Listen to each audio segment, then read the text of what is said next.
Uma das figuras históricas mais importantes da Romênia, Vlad III ficou conhecido pela alcunha de Vlad o Empalador, devido a seu método favorito de matar seus inimigos. Sua crueldade foi tanta que teria inspirado o escritor Bram Stoker a criar o Conde Drácula, o vampiro mais famoso da literatura.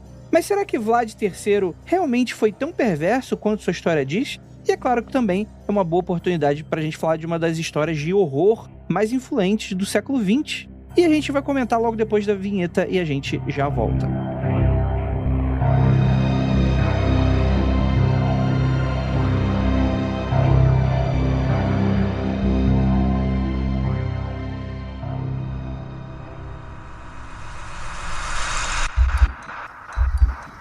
Não há nada de errado com seu áudio. Adentramos agora através dos seus sentidos. Estamos preparando você para o que vai acontecer nos próximos minutos. Além do que conhece por tempo e espaço, o contato com algo além. Não conte para ninguém e nunca olhe para trás, pois este é Mundo Freak Confidencial.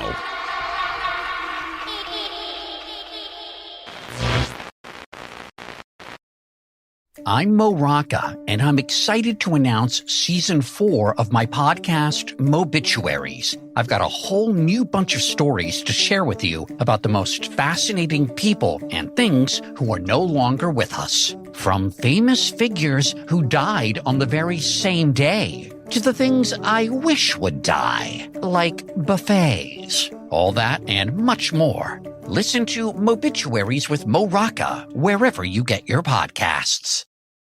Whether you're a diehard sports fan, a hopeless romantic, or a comedy aficionado, the Xfinity 10G network was made for streaming it all.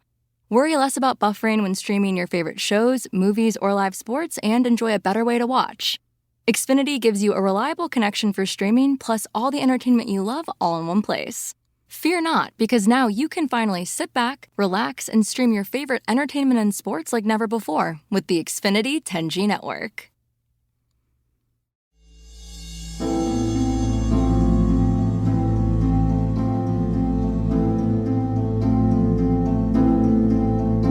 Longos dias e belas noites, queridos ouvintes. Está começando mais um Mundo Freak Confidencial. E agora eu vou acionar o meu modo tétrico, misterioso, um pouco sedutor, talvez, para ninguém. E meu nome é Andrei Fernandes e eu estou aqui para chupar um pescocinho específico dessa gravação.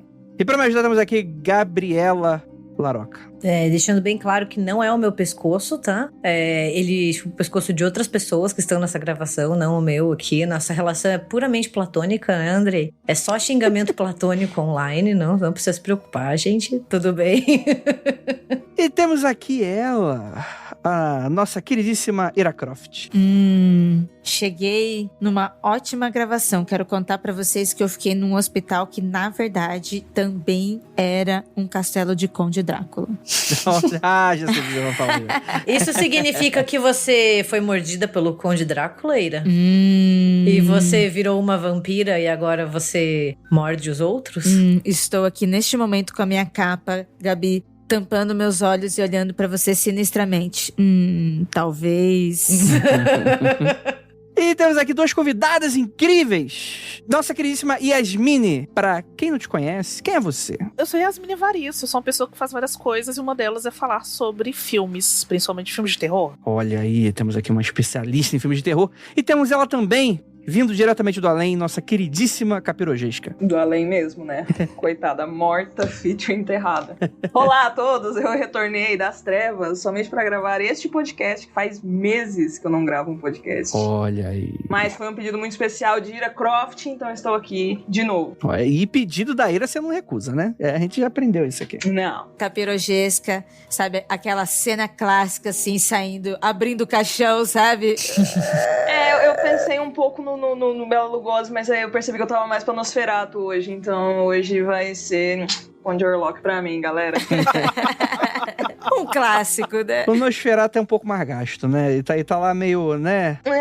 Eu tô daquele jeitinho, minha alma tá daquele jeitinho. Só as tracinhas saindo assim, ai, pelo narizinho, só acabada. Vamos lá, gente. Antes de a gente começar nesse tema, eu tenho um recadinho rápido pra você. Primeiramente, siga a gente nas nossas redes sociais, @MundoFreak, tudo junto, no Instagram, no TikTok, no Facebook, onde quer que você esteja, e @Mundo_Freak pra você que ainda usa o Twitter, antes daquele tofu com cabelo terminar de destruir tudo. E temos também nossas plataformas de apoio. O Mundo Freak Confidencial, ele é exclusivo do Spotify e está aqui com você, com a sua graça magnânimas, todas as quintas-feiras. Mas temos outros projetos, e afinal de contas, Mundo Freak Confidencial não está sozinho. Aconteceu comigo, está voltando. Dizem as línguas mortas, sussurradas ao vento, além de diversos outros programas que estamos aí elaborando em nosso especial de outubro. Então, caso você queira se juntar aí à Odd Mundo Freak, você vai no apoia.se/confidencial, com mínimo de R$5. Galera, é um cafezinho só, você já ajuda a gente pra caramba. Então, considere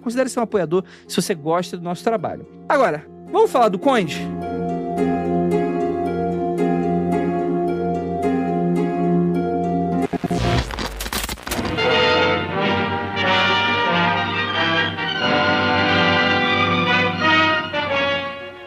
I am Dracula.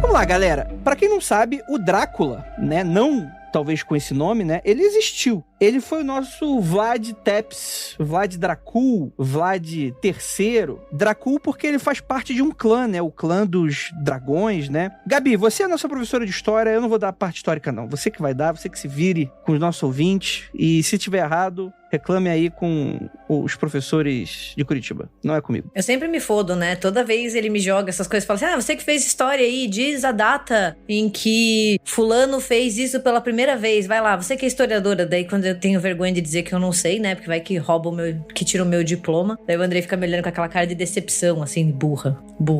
Que isso? Jamais! Jamais! Mas eu só queria perguntar qual foi a terceira música da discografia do Vlad Tepes III. Não, eu já contei esse caso uma vez, né? Eu tenho uma pessoa da minha família que olhou e falou assim pra mim, quando que a Austrália ficou independente? Do nada, assim. Eu falei, mano, como que eu vou saber disso? Ué, você não é historiadora? Eu falei, sim, mas eu não sou calendário, é diferente, entendeu?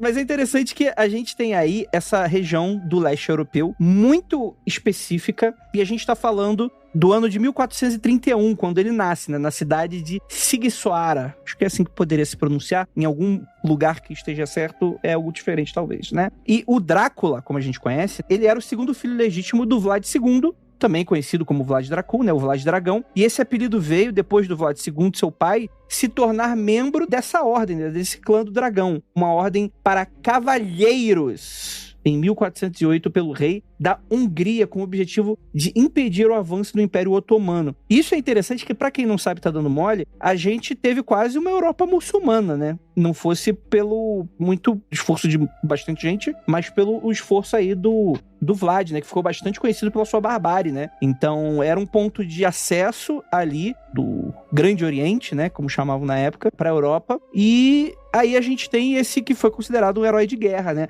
Só que o seu método de vencer as batalhas, né? E de causar medo em seus inimigos foram tão chocantes para a época que eles decidiram colocar um nome muito maneiro e criar fofocas. E isso inspirou muito, mais tarde, as histórias que vão, né? O Bram Stoker, né? Que vai escrever um pouco sobre essa grande personalidade do leste europeu. Estou correto? Pois é, ele ficou bem conhecido pelo seu sadismo, né? Porque mesmo vencendo as guerras ali, a forma que ele gostava de mostrar, né? Empalando os seus inimigos e de forma tão teatral, né? Era o que mais mostrava o seu terror. Em 1444, começa uma nova ofensiva da Hungria contra os otomanos, que ficou conhecido como a Batalha de Varna. E dessa vez, o João Corvino obrigou o Vlad II a lutar, pois ele fazia parte dessa Ordem do Dragão, né? Era o conselho ali da galera para segurar essa onda. Porque, afinal de contas, deveria lealdade aos cavaleiros cristãos. O Vlad II, por sua vez, mandou o seu filho mais velho, o tal do Mircea. E a gente não tem a história Mircea de Bram Stoker. Então, a gente já sabe que eles foram derrotados, né? Então, é uma pessoa completamente irrelevante, né?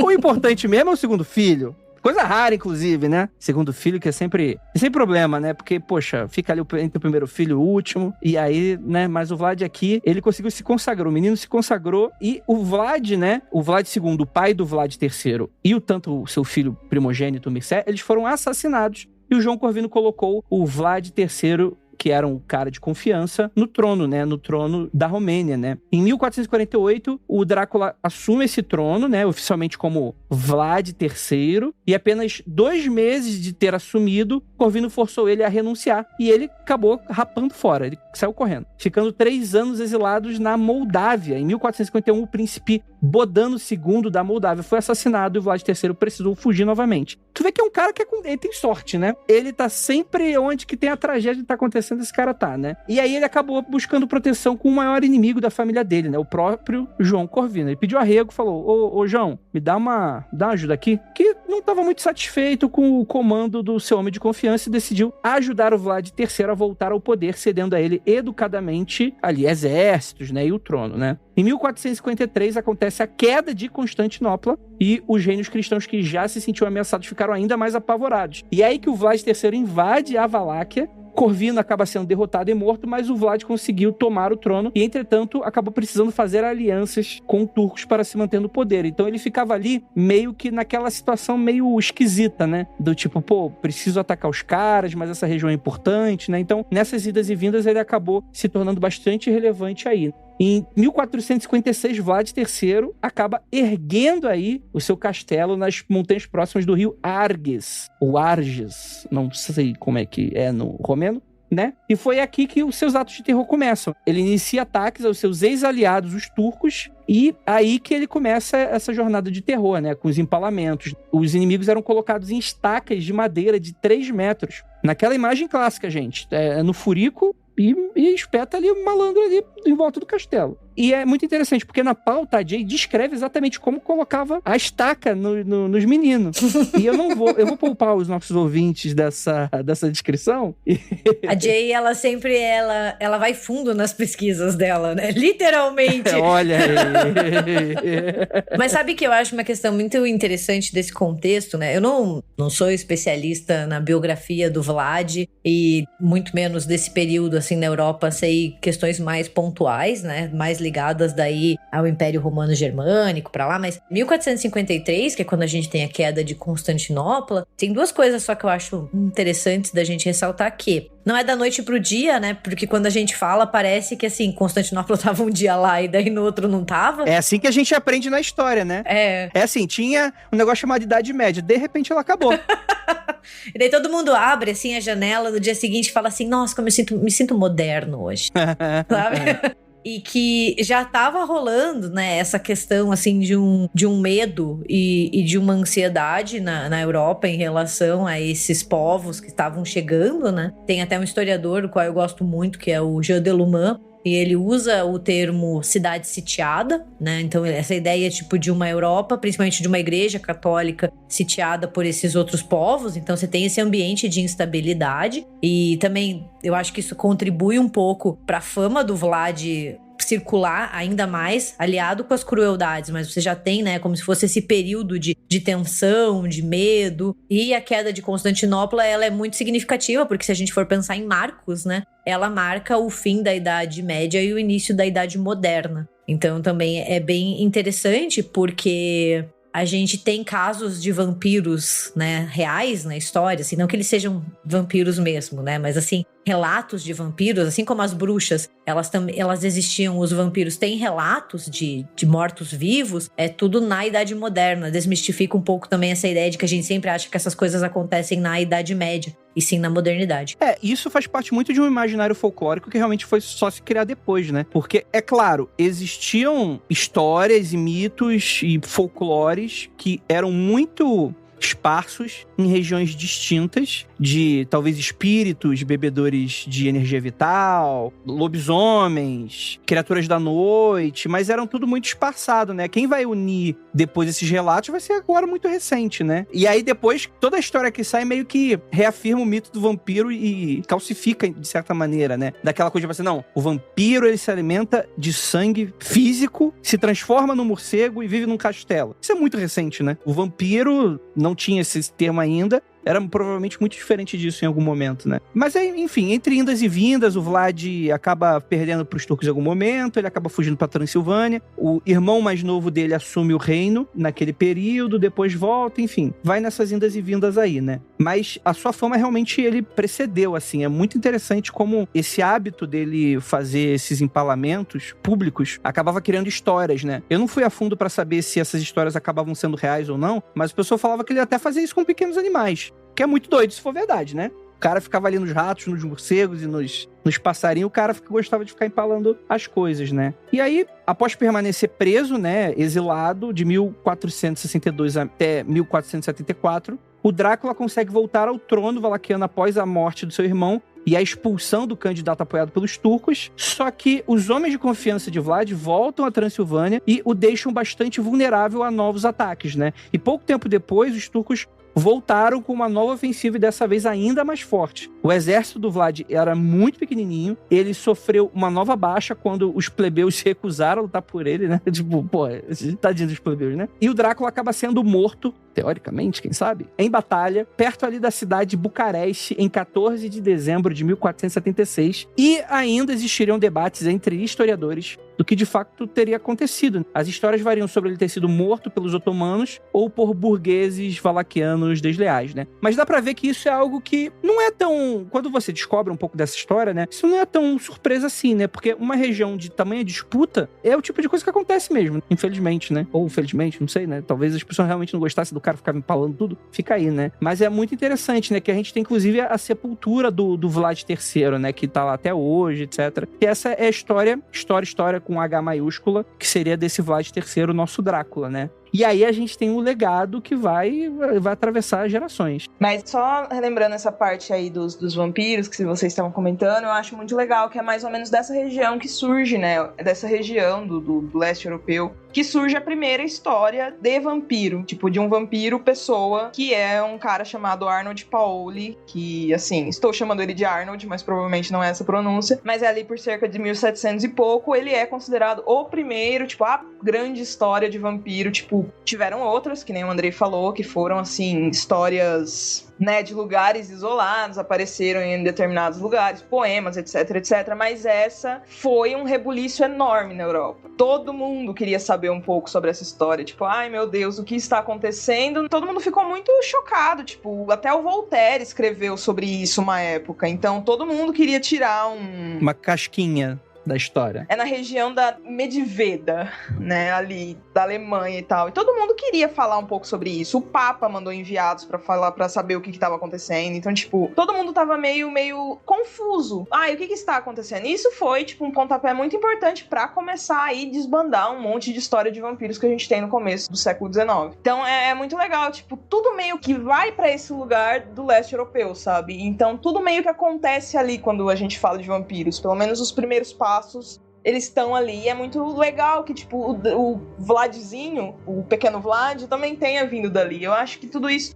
não é, assim, uma coincidência. Eu acho que é muito pelo folclore da região e pelas ideias que eles já tinham, tipo, de histórias orais mesmo. Uma coisa vai influenciando a outra, né? E vai se misturando, né? E o Vlad, ele era muito violento, excessivamente, além das outras pessoas que também estavam guerreando. Então, tipo, acaba dando mais força ainda pra ser inspirado como Drácula. Bispos e nobres da época, eles passaram logo depois da sua... Claro que você faz isso quando a pessoa morre, né? Porque quando ela tá viva, né, dá problema. Mas quando o cara morreu, né, a fama do cara ecoou ainda mais longe, né? Então, foram criadas também muitas histórias. Eu imagino até que nessa época tenha muitos exageros, assim. Mas ele foi comparado a Calígula, a Nero, né? A grandes líderes, né? Que seriam loucos, obcecados, né? Dementes na palavra que eles usavam, né? Aquela coisa bem da psicopatia mesmo, né? Bem daquela coisa do fora de controle, né, sádico, coisas nesse sentido, né? E isso era divulgado entre nobres e também membros do clero, ou seja, fez com que fosse um rastilho de pólvora já bem antes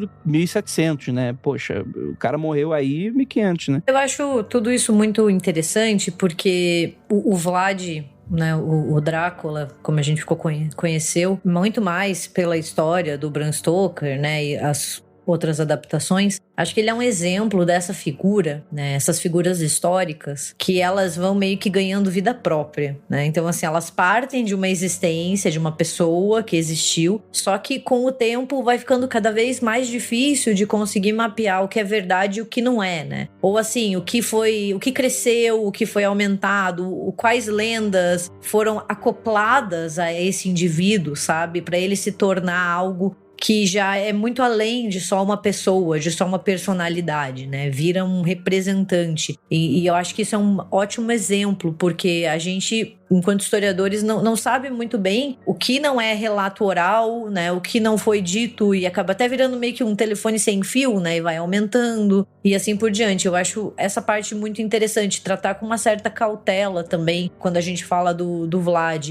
E entender também muito mais esse impacto que ele tem posteriormente.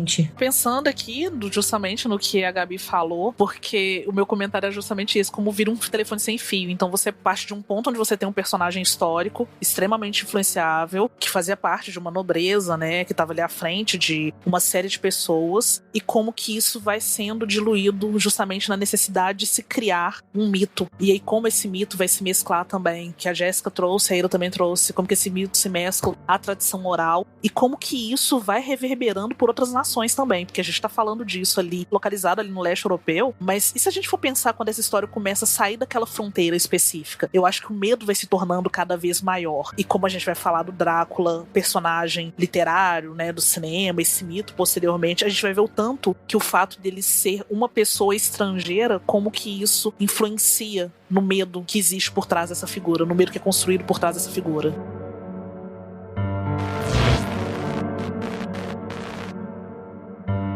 Apesar disso, o Vlad ele é considerado um herói nacional na Romênia, né? Existem registros sobre como o Vlad III seria um governante justo que punia apenas criminosos, traidores e presos de guerra para fortalecer o seu próprio governo, né? Poetas romenos como o Ion Budai Delenu e o Dimitrie Bolintianu escreveram sobre esses para de rir, Gabi! Escreveram sobre os grandes triunfos do Vlad durante suas batalhas. Em 1860, o pintor Theodor Aman retratou o encontro entre os otomanos e o Vlad, mostrando que ele era respeitado, inclusive, entre os turcos, pois tinham medo dele, né? Então, é muito interessante como cria um pouco dessa cacofonia, né? Do tipo, é muito diferente, né? A maneira como ele é retratado em lugares distintos. Inclusive, os historiadores alertam pra gente tomar um pouco de cuidado em retratar historicamente, né? Como esse sadismo do Vlad III como sendo algo real, né? Como algo super, que realmente aconteceu mesmo, né? Porque tem muito de história que o povo conta aí nesse rolê todo, né? Isso daí ainda enfoca mais o que a Gabi comentou, né? Que sempre quando a gente tá tratando de figuras históricas, a gente tem que tomar esse cuidado. Tipo, beleza, o pessoal da Romênia considera ele um herói nacional. E quando ele sai de lá, quando ele vai, como a Yasmini também comentou, quando ele sai dessas fronteiras, ele é uma pessoa que já não é mais tão querida assim. Então, sabe, o que foi construído, o que não foi, o que é um projeto de demonização dessa figura e o que não é, né? Tipo, porque a gente não tem tantas fontes assim, tipo, quem aí foi lá ler as fontes otomanas, né, do século XV e XVI pra saber o que tá rolando. E não pode descartar material de propaganda por parte dos romenos também. Exatamente. Se aqui no Brasil teve tanta construção de identidade histórica que, tipo, mentiu pra caramba em muitas coisas, por que lá também não haveria? Tipo, essa coisa acontece em todo lugar, então... Pois é, né? O Dom Pedro I não estava heroicamente em seu cavalo, levantou a espada e declarou a independência. Aparentemente ele tava com dor de barriga, né? E quem que vai querer começar a independência? Eu gosto muito mais dessa história. É porque vocês não cresceram em Minas Gerais vendo Tiradentes representado como uma versão de Jesus Cristo. Nossa! Socorro!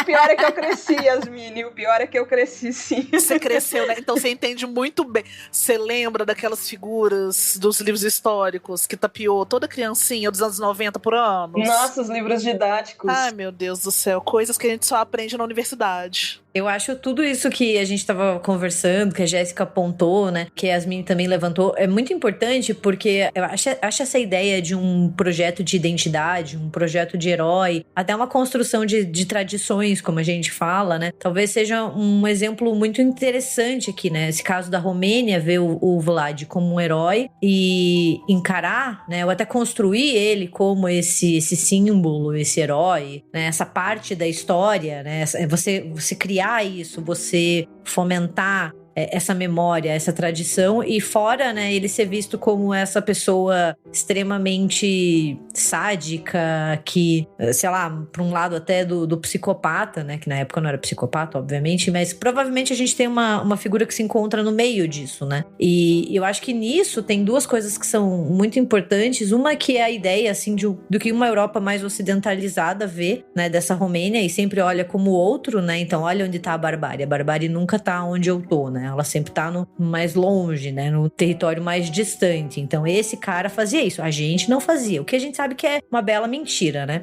E outra é que a gente olha esses fatos, essas lendas, esses relatos com um olhar de pessoas do século XXI. Então, a gente olha e, claro, é horroroso. Nossa, olha o que ele fazia. Mas, às vezes, naquela época, poderia ser um sinal de violência, mas também poderia ser uma questão política, uma questão de demonstração de poder. Então, a gente tem que tomar um pouco de cuidado com isso para não jogar o nosso olhar de pessoas do século XXI para um caso que aconteceu ali na virada do medievo para a modernidade, onde as sensibilidades e as noções também eram bastante diferentes. Pois é, né? E é complicado também essas comparações aí, porque, né, a gente vai lembrar que a Inquisição não foi Idade Média não, tá? Foi mais pra frente também, né? E foram coisas muito piores que o Vlad fazia, né? Então, né, esse clero aí... Não que justifique. Assim, antes que alguém apareça, a gente não tá dizendo que se o que ele fez é legal, não é isso. Longe disso. É legal sim. Não, brincadeira.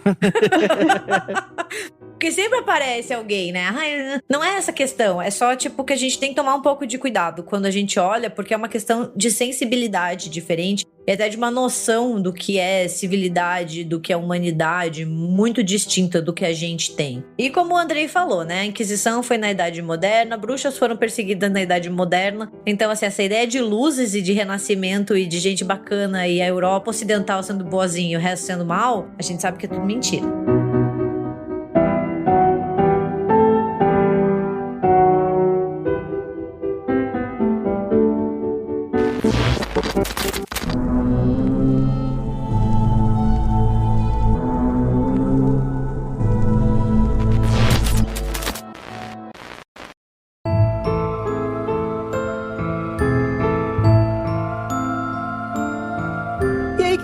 Em 1897, o escritor irlandês Bram Stoker escreve o romance Drácula, que conta a história de um advogado, o Jonathan Harker, que ele faz uma viagem de negócio para a Transilvânia, se hospeda num estranho castelo com um nobre, né, o Conde Drácula, que morava lá, e acaba fugindo depois de descobrir que ele é um sanguinário vampiro. Drácula então se muda para a cidade de Whitby, na Inglaterra, e estranhos acontecimentos começam a aterrorizar a população durante a noite. Essa é o enredo daí do nosso...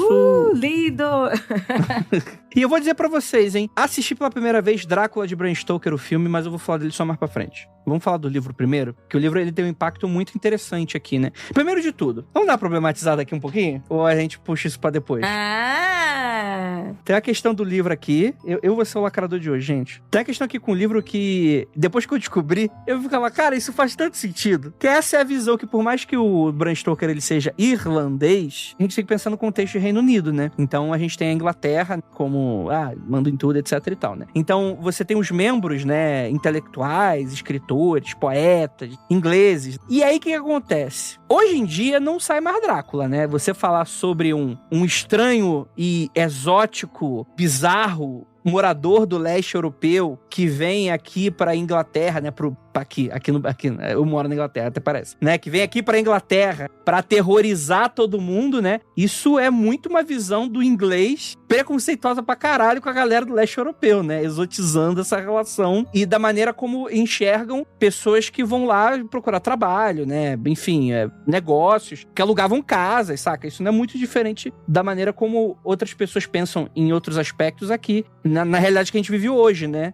Do tipo, essa galera, não sei, tipo, pega aí, de algum país africano, os chineses, os japoneses, né? Chega aqui, tem toda essa relação extremamente problemática, né? Mas é importante salientar que, poxa, o Drácula de Bram Stoker, ele realmente foi muito importante, apesar disso, para a cultura pop, né? Principalmente porque ele moderniza, né? Ele unifica diversos desses mitos, né? A Jéssica fala muito bem disso, eu vou puxar você, Jéssica, porque Bram Stoker, ele não cria a imagem do vampiro. Ele talvez populariza bastante, mas já tinha antes, como você estava falando, né? Então, essa parte do seu questionamento, Andrei, ele é basicamente uma parte da minha monografia, que assim, não fui eu que criei essa história, também tem um cara que ele escreveu um trabalho enorme sobre isso também, sobre essa questão do Drácula e dessa coisa da Inglaterra, ai meu Deus, olha só como ele é maldoso, como a própria Gabi mencionou agora há pouco também. E é uma coisa muito maluca quando você começa a ler a história por esse ângulo. Você olha assim e fala, tá, mas quem que é o verdadeiro vilão dessa história aqui, galera? De que sardinha vocês estão puxando o lado aí? Porque é muito uma coisa do tipo...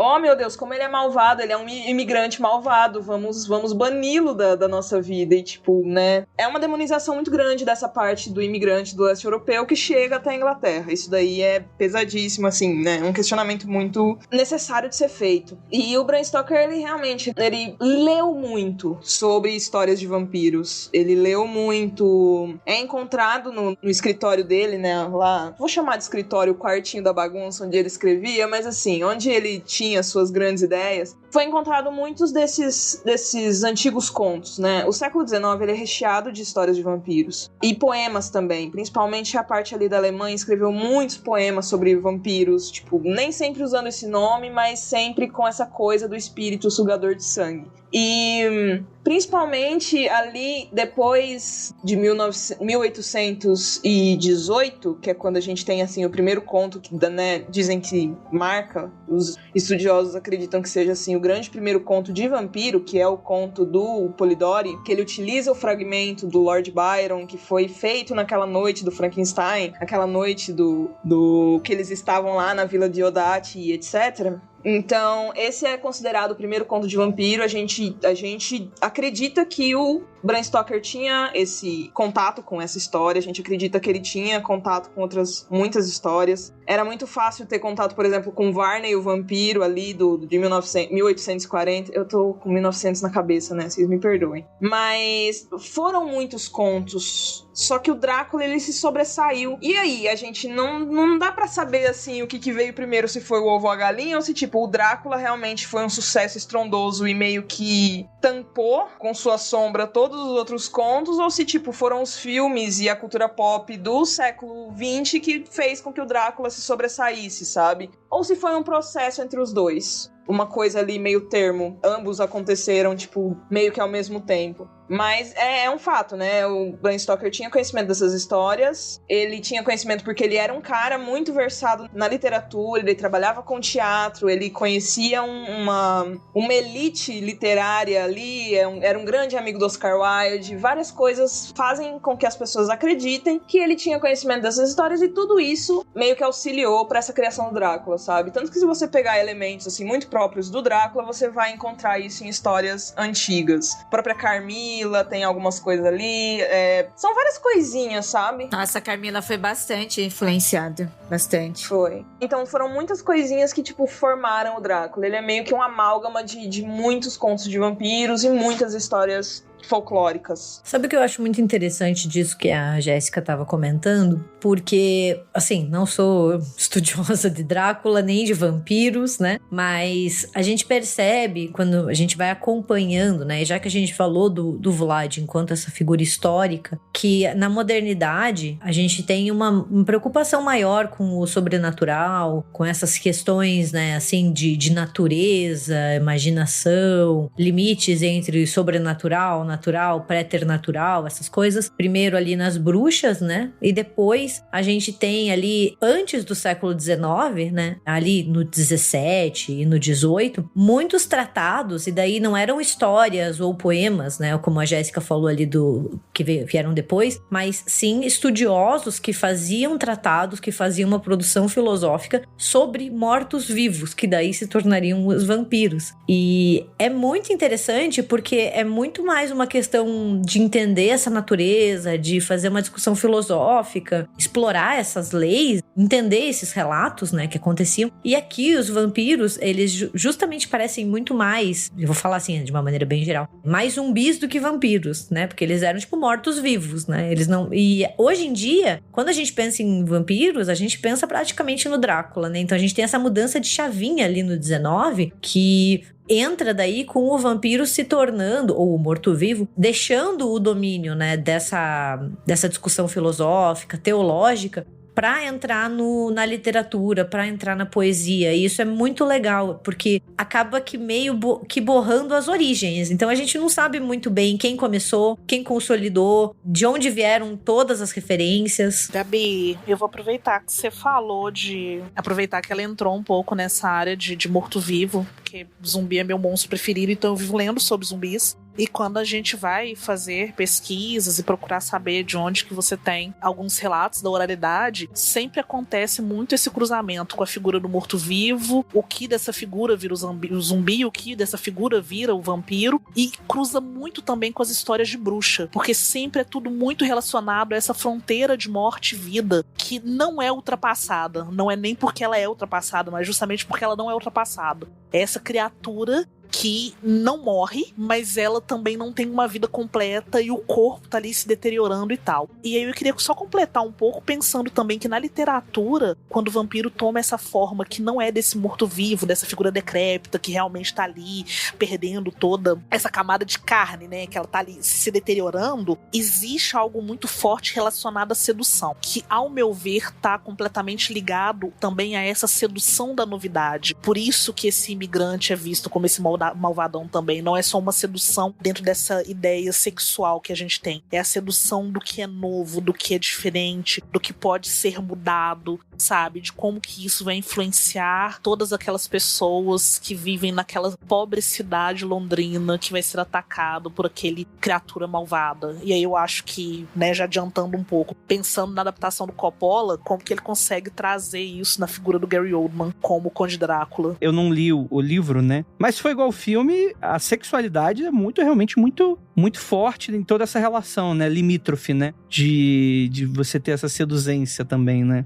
Então, é um spoiler, assim, no livro não tem, né, eu não enxergo, já tem alguns anos que eu li também, aí eu acho que Jéssica vai saber falar disso bem melhor do que eu, porque é a pesquisa dela, mas eu lembro que eu não enxerguei nada de sedutor nesse sentido, não. Eu acho que essa sedução do vampiro, ela é uma marca maior ali do cinema dos anos 70 com a Hammer. Eu acho que a Hammer que consegue fazer essa sexualização mais intensa do vampiro, não a literatura. Eu ia comentar exatamente isso que a Yasmin falou. O livro, ele não pega muito nessa parte. Ele quer demonizar mesmo a figura do Drácula, sabe? A grande preocupação, por exemplo, é que o Drácula, mesmo que ele seja uma criatura assim, né, decrépita, ele é uma criatura que pode colocar a perder, tipo, as mulheres, coitadas, cuidado, tranquem suas portas, sabe? Tipo, ele está à solta. Então, assim, no Drácula, no livro, as coisas são um pouco menos sexualizadas nesse sentido, mas ele ainda é um perigo nesse sentido, sabe? Ele é menos bonitão, garanhão, mas ele ainda assim é um perigo. Será talvez uma parada mais animalesca, mais bestial? É, mais bestial. E por isso ter essa ligação, mais ou menos, nesse sentido? Eu considero que sim. Eu percebo dessa forma, pelo menos. Eu, como leitora, eu acho que no livro ele é um pouquinho mais sério, né? Ele não tem essa sexualidade, ele tem um tom mais sério, o livro, né? E ele tem um olhar, ambos têm olhares machistas, né? Mas eu acho que o livro, ele tem uma perspectiva muito masculina, sabe? Ele tem uma forma mais dura de ver as coisas e de falar, até mesmo quando sereno, sabe?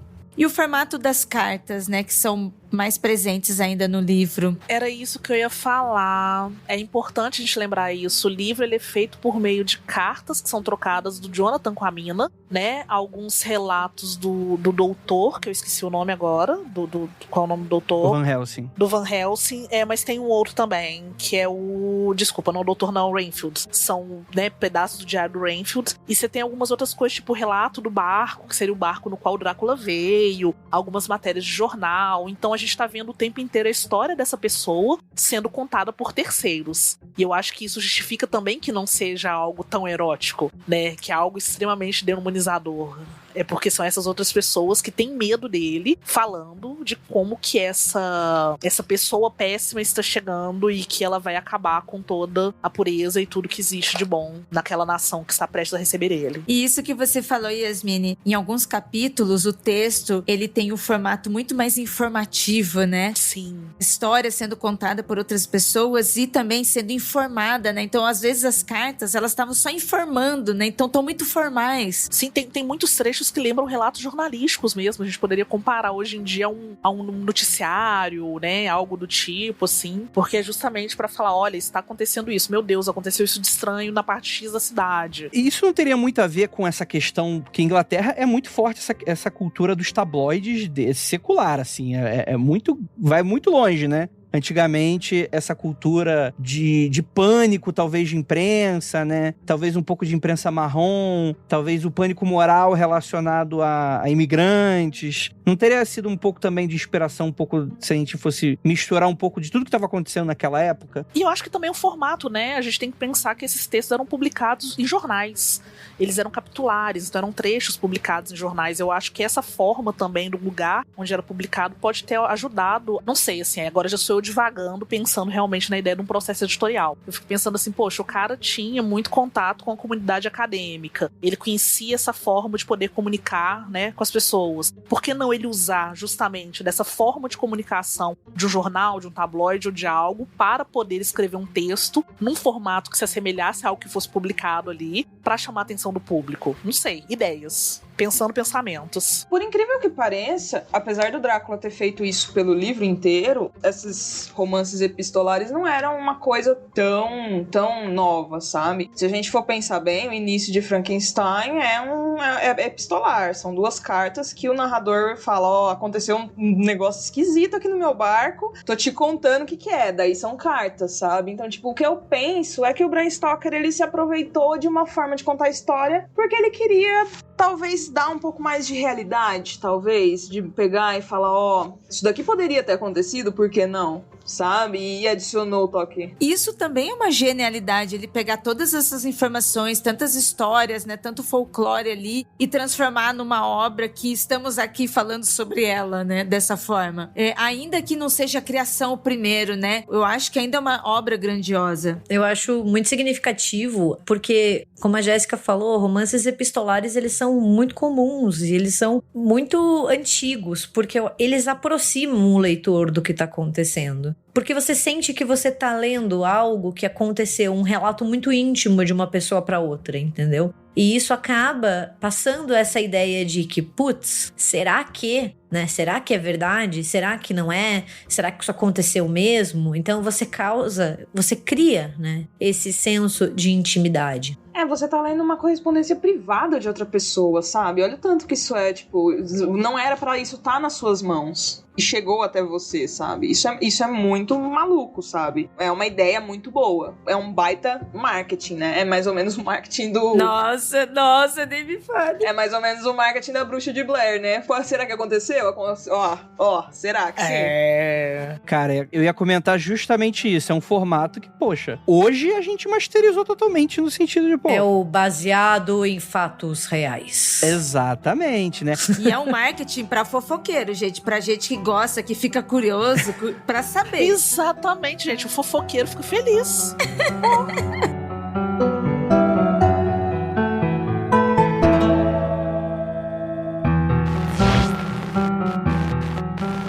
A gente tava tendo aquela discussão, que eu acho que é meio que o centro do romance, pelo menos do livro, né? Depois, quando vai pro cinema, muda bastante, né? Até porque a gente tá falando de uma nova versão, de uma reatualização da história. Mas o romance, eu vejo, e eu acho que é central a ideia do outro, né? A gente tava falando muito dessa coisa do imigrante, daquele que vem de longe, né? E é muito interessante como esses monstros modernos, seja o vampiro, o Drácula, sejam as bruxas, até mesmo o lobisomem, né? Que são todos monstros que estão na literatura, que estão no cinema, estão na cultura pop hoje em dia, mas que vão ser codificados historicamente, né? Que eles vão ter ali as suas raízes em discussões históricas da modernidade, como todos eles permanecem vivos e eles causam esse vivos, permanecer vivo, parece até que eu tô sendo irônica, né? Mas eles permanecem ressoando com a gente ainda consegue continuar conversando e se interessando, apesar de muito tempo já ter se passado. Eu acho que justamente por essa questão da alteridade, né? Por essa coisa do outro, ao mesmo tempo que eles também são humanos, né? Então, assim, tipo, ou pelo menos eles têm uma essência humana, né? Eles são uma versão corrompida da humanidade, né? Um espelho distorcido. Eles acabam dialogando com os medos, com os nossos medos mais primários do outro, do objeto, daquele que entra numa fronteira e rompe com as minhas normas, né? Que, entre muitas aspas, contamina a civilização, que contamina o que é certo. O Drácula é muito isso, né? Ele é sedento por sangue, ele é transgressivo, ele é vivo, mas ele é morto, né? E ele vem de longe. É muito importante isso, porque eu fico pensando assim, o quanto não seria diferente a história do Drácula se, digamos assim, ele mora a 50 quilômetros de Londres, é bem pertinho, entendeu? Não tem o mesmo impacto. Essa coisa dele vir de longe é ele trazer esse mal, né? Esse mal dele, trazer esse corpo corrompido, essa essência corrompida para uma civilização europeia, ocidental, que se diz como né?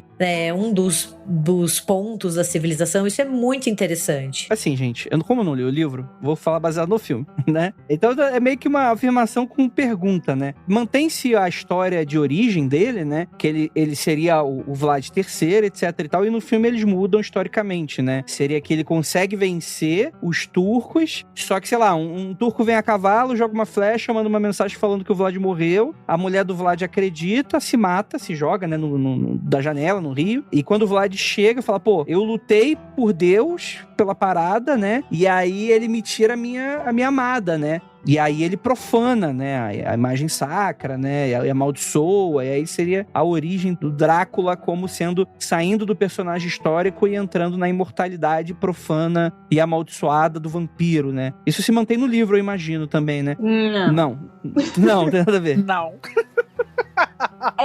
É que eu fico, tipo, é muito maluco isso, porque essa é um dos pontos mais legais, eu acho que é uma das coisas mais doidas que aconteceu ao se passar um livro pra um filme, sabe? Em uma adaptação. Tipo, no Drácula, livro do Bram Stoker, nunca é dito que ele foi, tipo, um príncipe otomano, Draculinha, sabe? Tipo, Vladzinho, filho. Ele é só um conde. Ele é um conde que vive na Transilvânia, tá lá de boa, e ele nem é um cara assim que, ai meu Deus, vou blasfemar. Ai, eu sou blasfemo, sabe? Ele é só um conde que ele é um vampiro. Blasezão, né? E é muito maluco, porque, tipo... É o cara esquisito. Então a maldição dele é ele ser do leste europeu, é só isso. Basicamente. Foda-se. Exatamente. A maldição dele é essa, sabe? Nasci no lugar errado, na hora errada, meu Deus. Alguém me tira daqui, só tenho 6 anos. Isso é muito maluco, porque, tipo, o Drácula em si, tipo, a gente nem sabe se o Bram Stoker tirou essa, sabe? Se ele fez um estudo aprofundado sobre o Vlad Tepes, ou... Indícios apontam que ele realmente conheceu a história e pegou o nome, assim, sabe? Tava de boa e falou, ai, que nome bacana, vou pegar este nome para o meu personagem. Mas a gente não tem certeza de nada. Porque não tem uma anotação específica que diz, olha, eu peguei este nome daqui porque ele era um cara malvado da história. Provavelmente ele conhecia a história do Vlad. Nada diz o contrário. Mas não tem essa ligação no livro. É uma coisa, tipo, que surgiu. O livro foi meio Kubrick com Iluminado. Pô, gostei do livro, nota 0. Vou fazer fazer do meu jeito. Foda-se. É isso, né? Exatamente. Eu acho que o filme, já que o Andrei tá falando da versão de 92, né? Grande ano 92, melhores pessoas nasceram em 92, inclusive. Ah, por isso que eu não gosto desse ano. Entendi já. Eu acho que tem muito daí o que a gente sempre fala das mudanças pras telas, né? Você cria uma versão que o espectador vai sentir mais empatia pelo Drácula. Você cria essa história de amor, né? E funcionou, porque todo mundo fala desse filme até hoje, né? Mas no livro, eu acho que é muito, muito mais a ideia do outro, a ideia do imigrante. E também o Drácula representando essa nobreza decadente, sabe? Eu acho isso muito importante também do livro, né? Boa, Gabi, muito boa. Muito bom apontamento. A Yasmine apontou muito bem lá no começo do programa a questão da sexualidade, né? Que daí a gente vê o vampiro sendo mais sexualizado no cinema. E daí tem toda essa ideia do romance que vem no filme, no Drácula de Bram Stoker, de 92. Mas no livro, eu acho que o mais importante, assim, claro, além do vampiro, da ideia de sobrenatural, essa coisa assim da fronteira, é o imigrante, aquele que vem de fora, e também o representante de uma nobreza que ali no século XIX não tem mais espaço pra ela, né? Uma nobreza decadente, uma nobreza que tá assim, meio que se consumindo, sabe? Que já tá morta-viva, que nem o Drácula.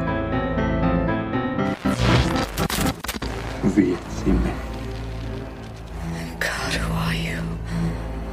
I know you. I have crossed oceans of time to find you.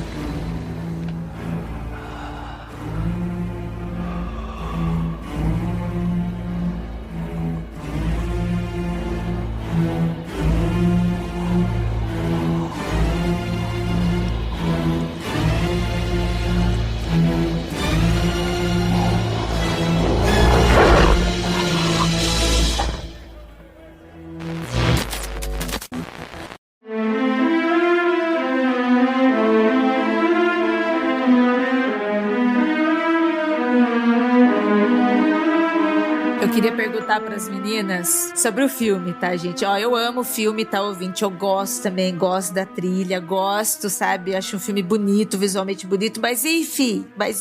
Meninas, não é o filme, pra mim, eu queria saber se vocês acham isso. Ele é um drama.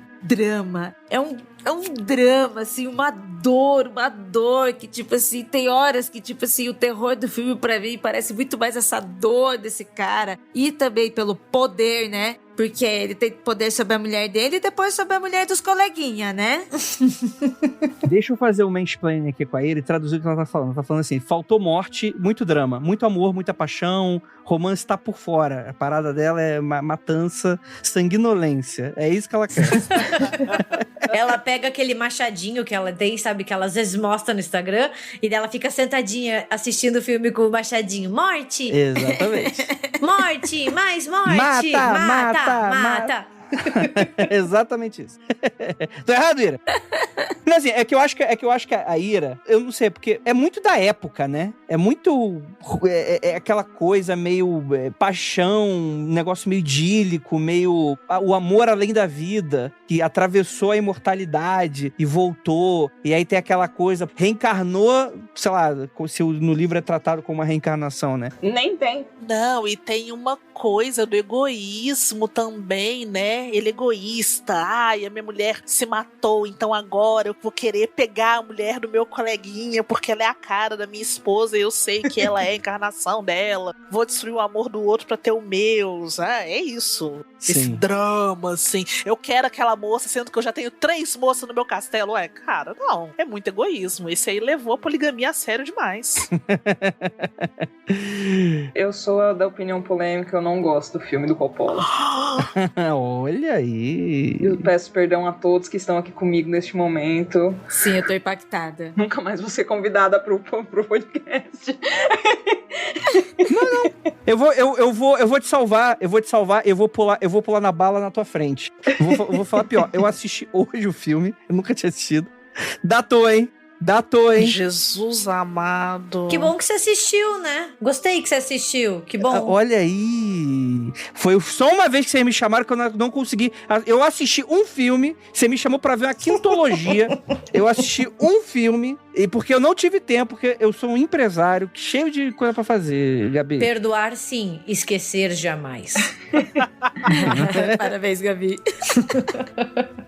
Gente, assim, não gostar do filme é permitido. Não, mas assim, é muito interessante como ele é um filme muito caricato, né? Você acha caricato? Eu achei super caricato. É permitido não gostar do filme, só não é permitido falar mal do figurino da Eiko Ishioka. Aí isso aqui a gente vai ter briga se alguém falar mal daquele figurino, né? No mais, pode não gostar. Não, exatamente. Eu acho o figurino perfeito. As cenas são ótimas, mas eu acho que como adaptação de Drácula, não é um Drácula. Mas assim, inclusive eu concordo com tudo que a Gabi falou sobre essa coisa de adaptar do livro pras telas, as mudanças, etc. Só que eu realmente não consegui engolir o Drácula do Coppola. Pra mim, não desce. Tipo assim, eu assisti umas 3, 4, 5 vezes, eu não lembro mais quantas vezes eu assisti. É um filme daqueles que eu deixo passando, assim, sei lá, pra pintar a unha, mas não é um filme que eu gosto. Não é um filme que eu pego assim e falo, cite aí os 30 filmes que você gosta, não vai estar entre os 30, entre os 50, nem entre os 75, sabe? Acho que eu sou um pouco da ira nessa coisa do machadinho, tipo, eu acho que faltou ali, sabe, um Drácula brabo. Eu queria um Drácula Nosferatu brabo, tipo, estou ansiosa pelo Nosferatu do Robert Eggers, que um dia vai sair, eu tenho fé. Estou esperando esse filme há mais tempo do que ele, mas eu tenho esperança, assim, sabe? Que vai vir aí. Não sei, porque eu queria muito ver uma adaptação, tipo, braba, sabe? Tipo, atual e braba do Drácula. E aí o do Coppola me deixa meio tipo, uma história de amor muito bonita, mas não rolou pra mim. Não funciona. Mas sabe qual é a parada? O Drácula desses 92, ele concorreu a 4 Oscars. Concorreu a 4 e ganhou 3. Ele concorreu a melhor figurino, obviamente, né? Melhor maquiagem, penteados, ok, faz todo sentido. Melhor edição de som, ok. Melhor direção de arte. Eu acho que por ser talvez um filme do Coppola, ele recai muito naquele buraco do Oscar do não premiamos filme de terror, mas o Coppola tentou fazer alguma outra coisa aqui, que é mais drama, talvez. Mais palatável, né?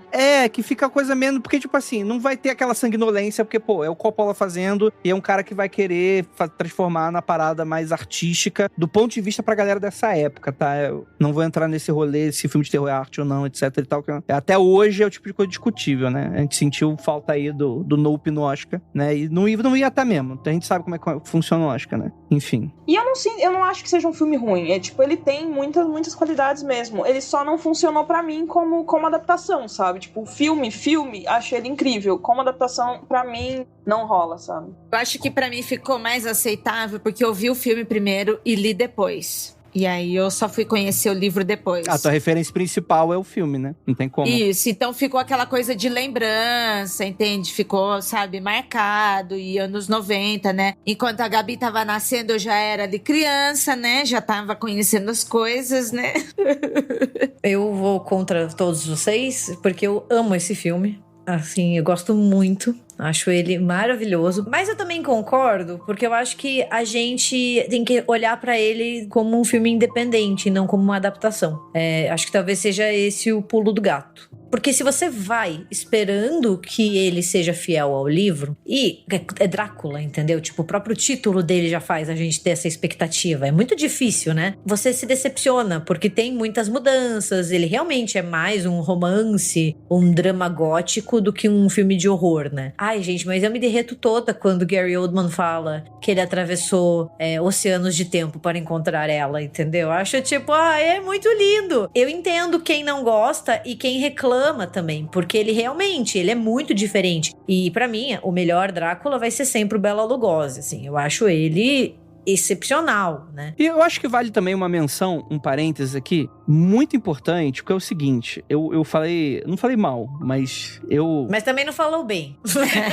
eu fui provocativo com o Paul, e teve uma galera se mordendo no Twitter, como você ousa não gostar de... Porque é assim que funcionam as coisas, né? Eu não gosto de algo e isso afeta muito a vida da pessoa. Acho que ninguém que tá falando que o filme é ruim, mas acho que a ideia geral é que, poxa, ele é um filme muito influente. Cara, eu cansei de ver desenho animado, filmes e séries satirizando diversas cenas e conceitos desse filme. A sombra se movendo independente do cara, o castelo no alto. A direção de arte é incrível. Nossa. Ele formulou muito do que a gente conhece hoje imageticamente, não só de algumas coisas de vampiro, como filmes de terror no geral, né? Tem muito que virou clichê, né? Virou aquela clichê do clichê do clichê, né? Então, tipo assim, é um filme muito importante, muito emblemático, merece, né, esse tipo de coisa e tal. Mas é isso, gente. Na internet, acreditem se quiser, mas as pessoas podem ter opiniões diferentes e gostos diferentes, né? Mas é isso aí, precisa falar igual criança pra gente abobada. Queria falar pra Gabi que eu também gosto muito do Gary Oldman como Drácula, Gabi. Mas eu gosto dele na primeira parte, quando ele é um monstrinho, sabe? Quando ele tá aquele velhinho andando assim. É, então, nossa, eu adoro. Ai, tão lindo. Com cabelo super estiloso. Não, porque ele tá lindo. Ele tem um cabelo estiloso, unhas grandes, muito bem feitas. Eu acho ele maravilhoso. Manicure ali, ó. Tá frequentando o castelinho na Transilvânia. Exatamente. Eu acho que ele tá meio que uma tia que acabou de sair do banho, mas tudo bem. Fica aí cada um com seus gostos aí, pessoal. Você tá com inveja do hobby dele. Eu tô ligado que você tá com inveja do hobby dele, tá, Andrei? Palhaçada.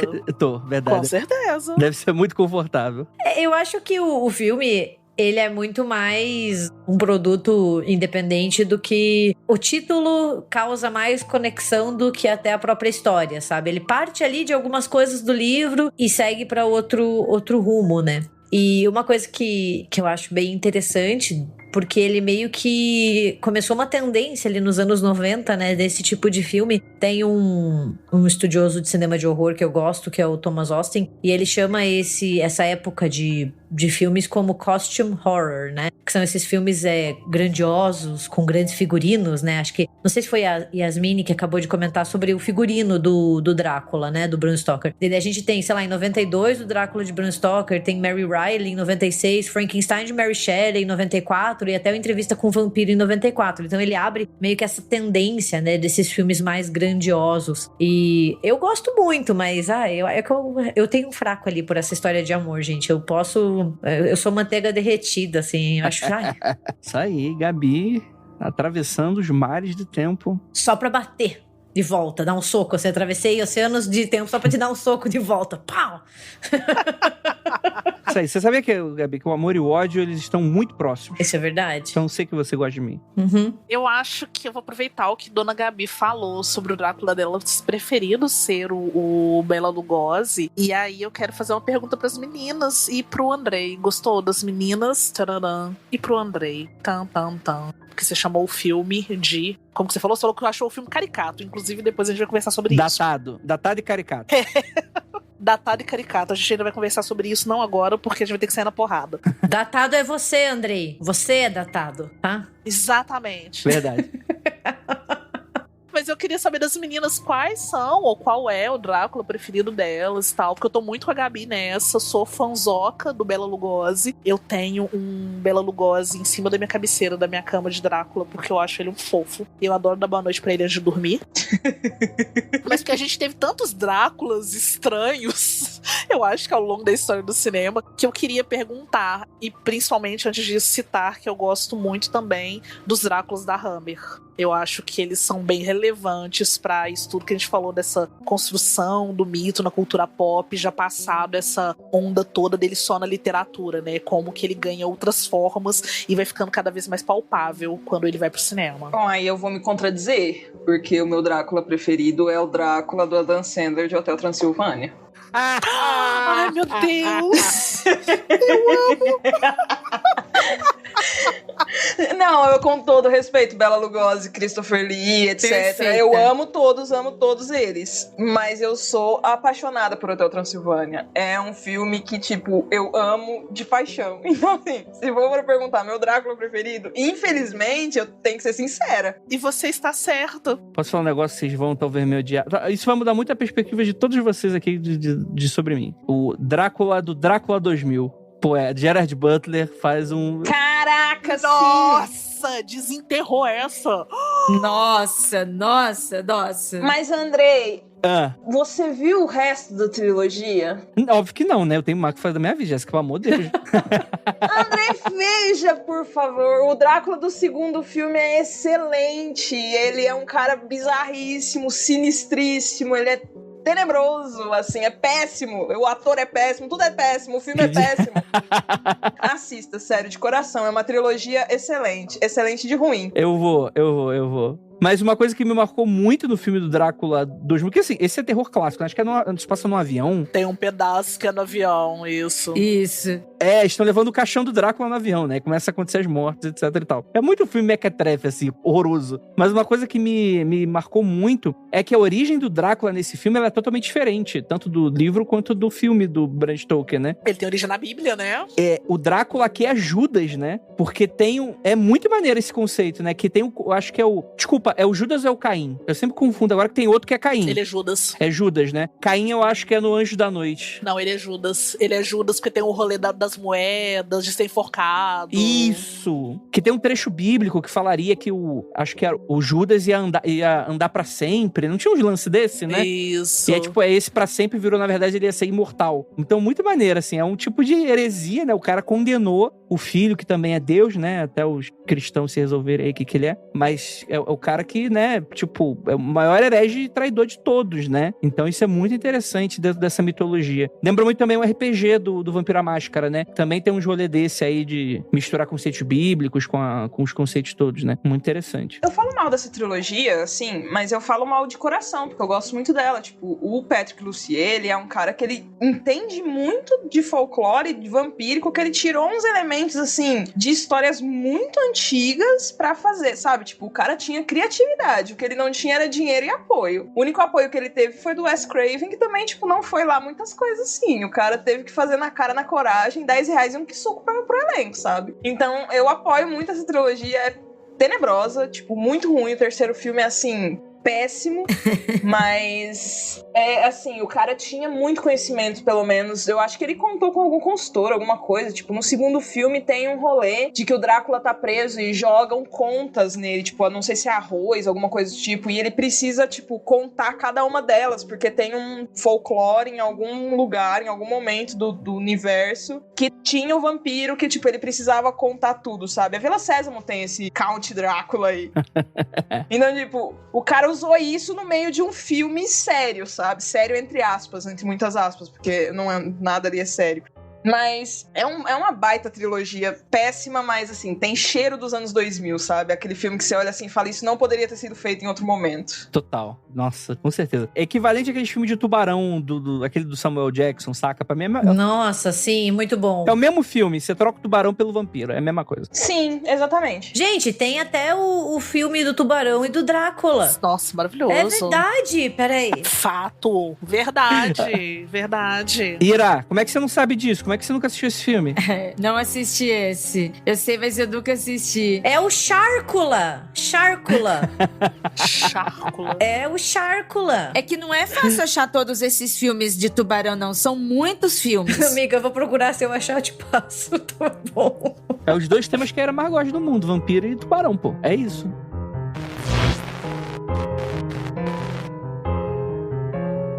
Olha, eu vou falar do meu Drácula. Geralmente, Dráculas não são os meus preferidos, né? Porque a Carmila é a minha vampira preferida. Então, eu nunca parei pra pensar qual era o meu Drácula preferido. Mas como os clássicos já têm muitos dos seus preferidos, eu vou falar um Drácula que eu gostei bastante, que é contemporâneo. É o Drácula da série da Netflix de 2020, em que o Drácula era o Claes Bank. Verdade. Eu gostei. Nossa, eu achei ele maravilhoso. Maravilhoso. São 3 episódios, o último é polêmico, tá, gente? Nem todo mundo gostou, mas os 2 primeiros são excelentes e ele tem um ponto de vista, né, da contação de história de uma outra pessoa, diferente do livro, diferente do filme de Bram Stoker, mas é bem legal. Eu gostei bastante. E ele tem também, assim, eu acho que uma edição de arte muito bonita também. Eu declarei muitas guerras com as pessoas porque eu adorei essa série. Ah, eu acho maravilhosa. Eu tive que pegar em tochas e ancinhos pra defender esse pobre coitado. Eu reassisti esses tempos atrás, gostei de novo. E o último episódio, que muita gente reclamou dele, eu reassisti e pensei, pô, eu gostei. Não achei tudo isso que a galera reclamou, não. Nossa, o Claes Bang tá ótimo como Drácula. Nossa, eu queria ver ele mais como Drácula, sabe? Tipo, em outras situações, sei lá, o Drácula surfando, não sei.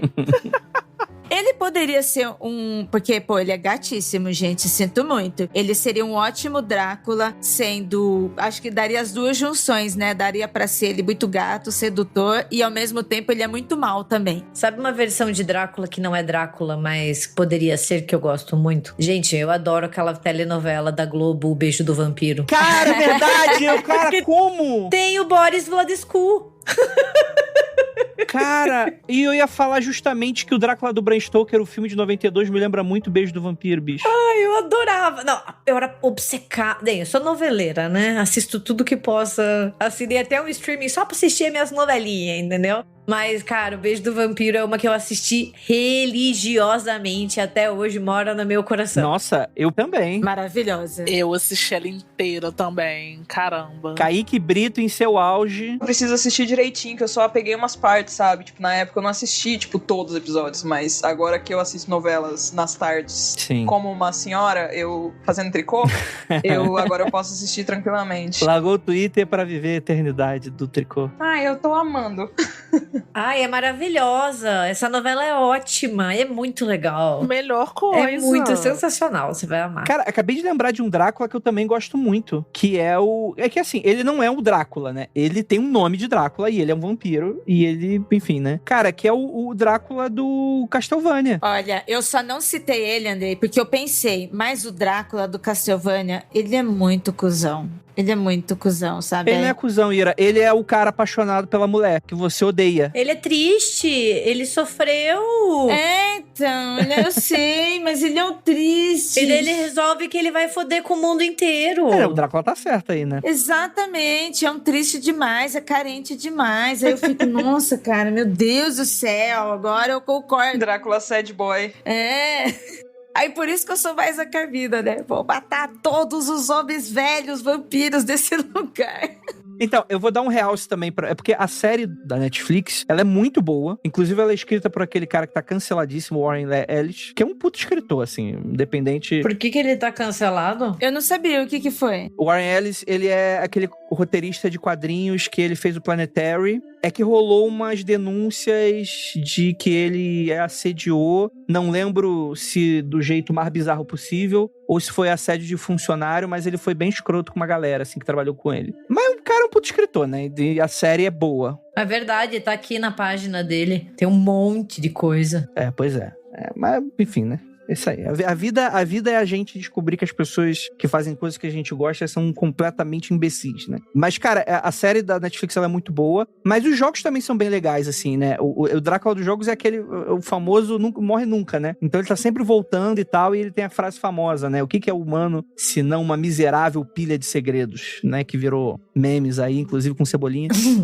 Fica aí a menção honrosa. Eu falei que eu amo de paixão Bela Lugosi, tá aqui na cabeceira da minha cama, acabei de olhar pra ele da tchau, inclusive, mas eu quero citar um outro que não é Drácula, mas é Drácula e eu preciso de falar dele, que é o maravilhoso Príncipe Mamuvaldi de Blácula. Maravilhoso, maravilhoso. Esse filme é tudo. Gente, ele é absolutamente maravilhoso, do cinema de Black Exploitation, ele é criado, né, ele é abraçado pelo Conde Drácula original, e aí é isso, é um príncipe africano que acaba sendo lacrado no caixão e passa pelo mesmo processo romântico que a gente tava falando antes, né? A amada dele morre, ele um dia sai lá do lugarzinho onde ele está lacrado, do caixão, e descobre que se passaram anos e ele quer caçar o cara que abraçou ele pra ele poder se vingar, ao mesmo tempo que ele quer reviver o grande amor da vida. Cara, Blácula é maravilhoso. Eu tenho que citar então, já que você citou, eu tenho que citar um muito bom. Tem que citar dois, na verdade. Primeiro, lembrar que o Bela Lugosi, ele criou a imagética do Drácula que a gente conhece hoje, né? Aquele cara com a capa, né? Aquela capa, né, de duas cores, né? Uma parada nesse sentido, né? Com a gola alta atrás, o penteado pra trás,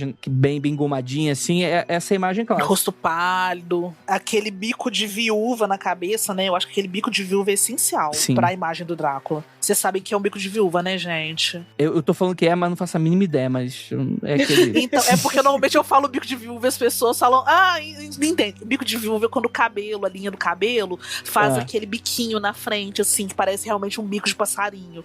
Tem aquela curvinha, assim, em forma de um Mzinho. É tipo Vegeta, entendi. Vegeta, então, bico de viúvas. Nunca...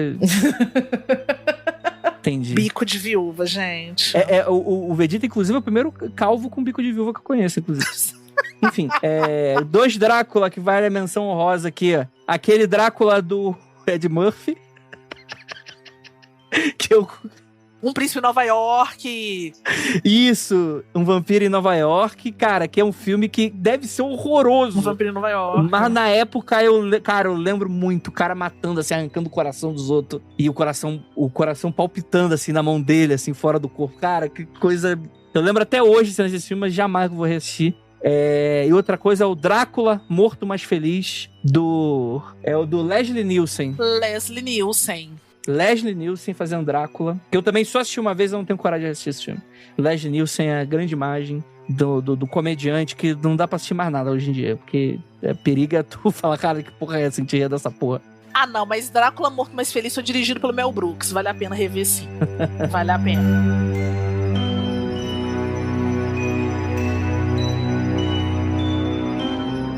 Cara, curiosidade, né? O filme Nosferatu, clássico, ele era pra ser o filme do Drácula, né? Ele é o filme do Drácula sem falar que é o filme do Drácula, gente. Tem que lembrar disso. Por causa de direitos autorais. A família do Bram Stoker não liberou os direitos autorais, então eles tiveram que dar uma camufladinha, assim, e dizer, não é Drácula. Mas os caras foram lá e fizeram mesmo assim, né? Tipo... Qualquer pessoa colocar vai ver que são iguais. Mudou um nome aqui, outro nome ali, né? Não vai deixar? Pô. Esse cara não é o Conde Drácula, ele é o Conde Orlok.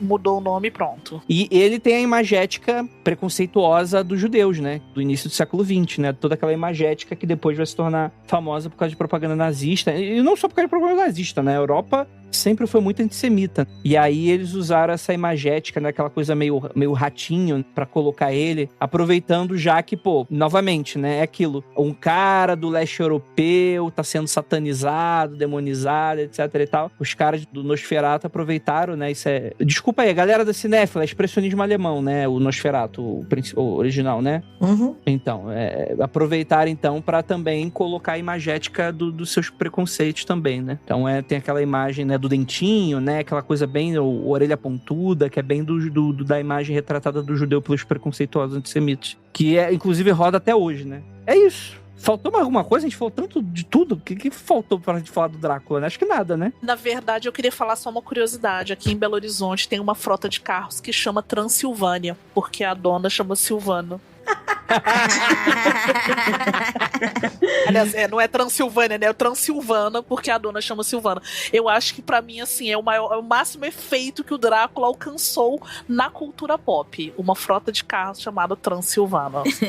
Amei. Fabuloso. Amei. Deixa eu fazer um comentário aleatório também. Eu falei no início da abertura, né? Em que eu estava no hospital. Pois bem, eu passei, pra quem não sabe, gente, eu estava de licença porque eu fiz uma cirurgia. E aí eu passei no Hospital da Santa Casa aqui em São Paulo, que fica na Vila Buarque. E aí, é um prédio super antigo, gente, enorme lá e tal. Bem arborizado, cheio de árvores. E aí, faz tanto tempo que a gente tá passando lá, mas no dia que eu fui internar que eu reparei bem lá dentro, né? Aí, além de ter uma capela lá dentro com um clima, sabe? Muito fúnebre, sabe? Tudo bonito, tudo muito lindo, mas gótico, sabe? E aí, eu olhei para fora, assim, o prédio todo parecia um castelinho. Eu falei, nossa, eu tô internando do castelo, gente. Do castelo de um conde, de um Drácula.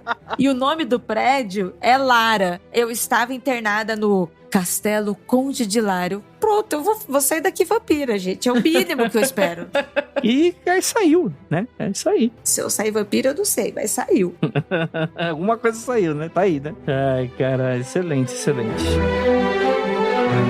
Gente, muito obrigado pra todos vocês que ficaram até aqui, chegaram até o final desse podcast, ficou maravilhoso. Agradecer muitíssimo a Ira e a Gabi, que estão aqui sempre comigo. Jéssica Reinaldo, nome sério, né? Mal sabem que a Capirogês, é o seu codinome secreto da internet. Onde é que o pessoal te encontra? Dá pra encontrar? Você quer ser encontrada?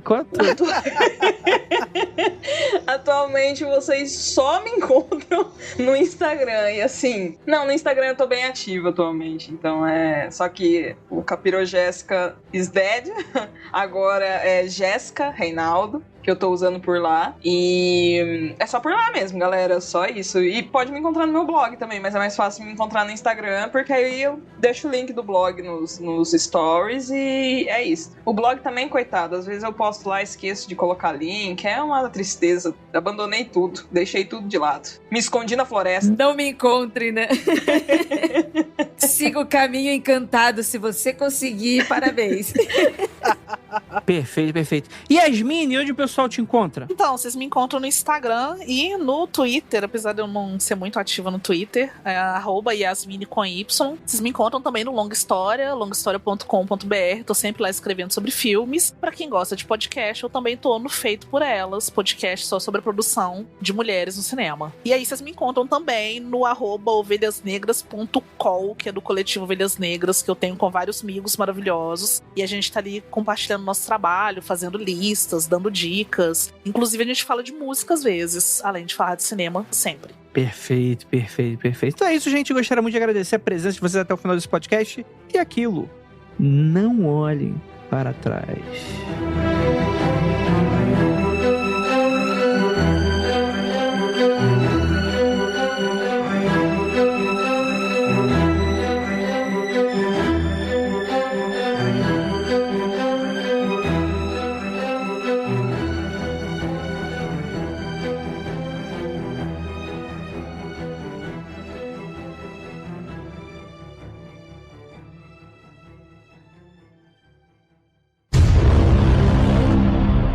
Achar um de tubarão, inclusive, tá muito difícil, que é um do tubarão Papai Noel. Tá bem complicado. Né? Que não é fácil.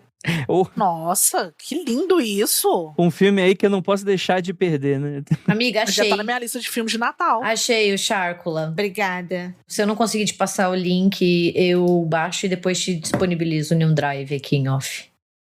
Você vai Gabi, disponibilizar eu quero isso oficialmente, também, tá? você vai comprar pariu. o DVD. Não tem Cider. Puta que pariu.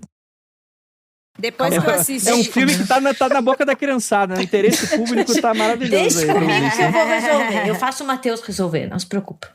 Coloco ele na missão. Ele sempre consegue as porcarias que eu quero, então não. Ele não vai se comprar preocupe. oficialmente um DVD, porque aqui não existe pirataria, hein, gente? Fica aqui, patrocinadores.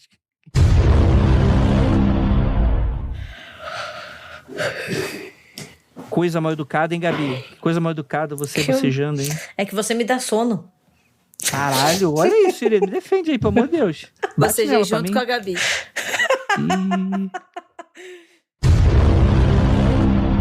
Você gosta do nosso trabalho.